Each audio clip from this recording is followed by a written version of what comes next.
Neste segundo vídeo, vamos falar a respeito do encontro que se deu entre os negros da terra e os negros da África e como esses escravos desenvolveram técnicas de luta e de fuga. O período em questão é a partir de 1550 e é importante lembrar que neste momento o termo escravo não se referia exclusivamente aos negros da África. Para quem não assistiu o primeiro vídeo, o link vai estar aqui na descrição. Então, vamos ver a história com outros olhos.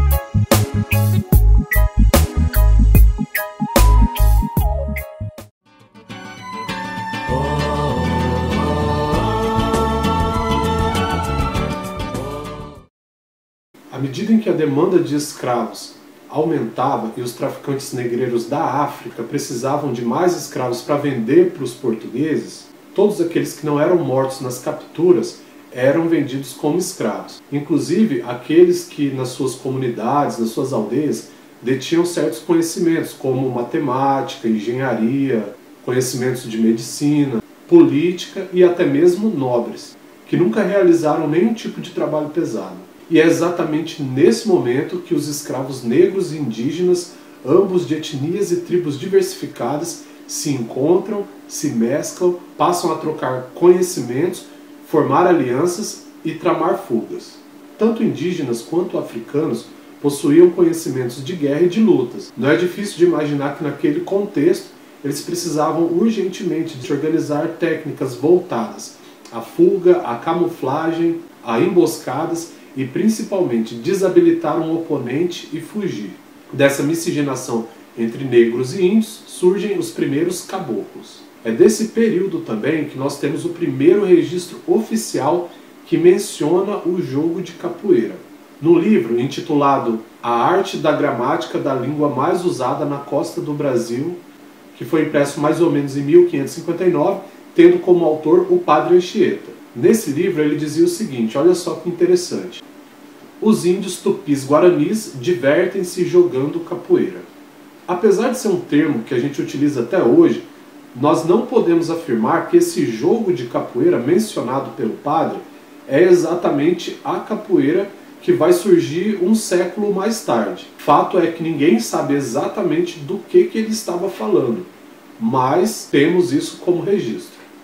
Muitas tribos indígenas adoravam exibir seu desempenho de guerreiro. Além de armas rústicas, utilizavam também diversas técnicas primitivas para combate, que ainda podem ser observadas até hoje em algumas tribos no Brasil. Podemos citar aqui o caso da dança de guerra Maraná e as lutas Uka-Uka e Chondara. A guerra para os povos indígenas era algo muito comum. Inclusive, muitas tribos tinham o período certo para entrar em guerra com outras tribos. Fazia parte do calendário de festividade deles celebrar a guerra. E para um guerreiro indígena morrer num contexto de guerra era algo que trazia muita honra.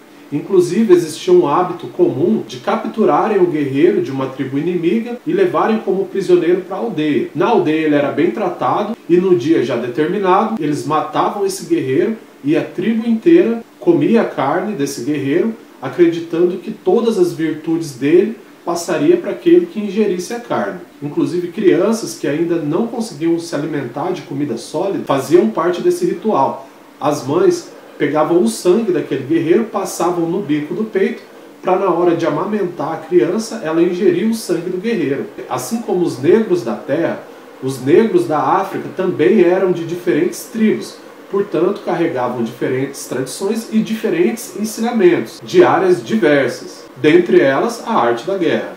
Muitos pesquisadores apontam semelhanças entre rituais e danças tribais encontradas entre os africanos com movimentos semelhantes aos movimentos da capoeira. É o caso do ritual conhecido como dança Angola e a luta Basula. O mercado de escravos africanos estava ficando bem mais lucrativo do que o mercado de escravos indígenas. E esse mercado funcionava mais ou menos da seguinte forma: os donos dos navios que levavam as mercadorias brasileiras para fora do país eram os mesmos que traziam os negros para cá. E se os donos dos engenhos não comprassem mais escravos, eles ameaçavam não comprar a mercadoria dos produtores daqui. Com isso, forçavam os donos dos engenhos a adquirirem novos escravos. Com isso, o número de escravos africanos foi aumentando e o de escravos indígenas foi diminuindo. Além desse fator, as fugas, as epidemias e as rebeliões dos indígenas começaram a sair caro para os donos das terras. E os jesuítas, que já estavam no Brasil, davam certa proteção para os indígenas e incentivavam o tráfico negreiro. Dessa forma, o mercado de escravos indígenas foi perdendo a importância e o mercado de escravos africanos foi ganhando mais força. Porém, a escravização indígena não deixou de acontecer. Nestes primeiros séculos, as técnicas de lutas desenvolvidas pelos escravos eram transmitidas de forma discreta e muitas vezes às escondidas. E com essa mistura e a troca de informações entre os escravos indígenas e os africanos, os escravos que fugiam se escondiam em aldeias distantes das colônias, dando origem assim aos primeiros quilombos.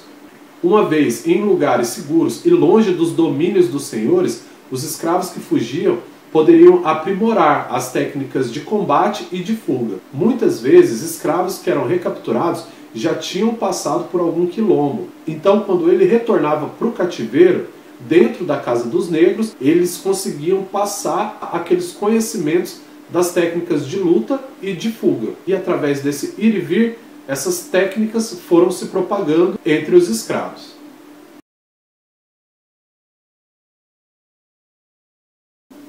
No próximo vídeo, vamos falar a respeito dos quilombos que surgiram e vamos encerrar os fatos acontecidos no século XVII, fechando assim a parte da gênese dessa história. Até o próximo vídeo.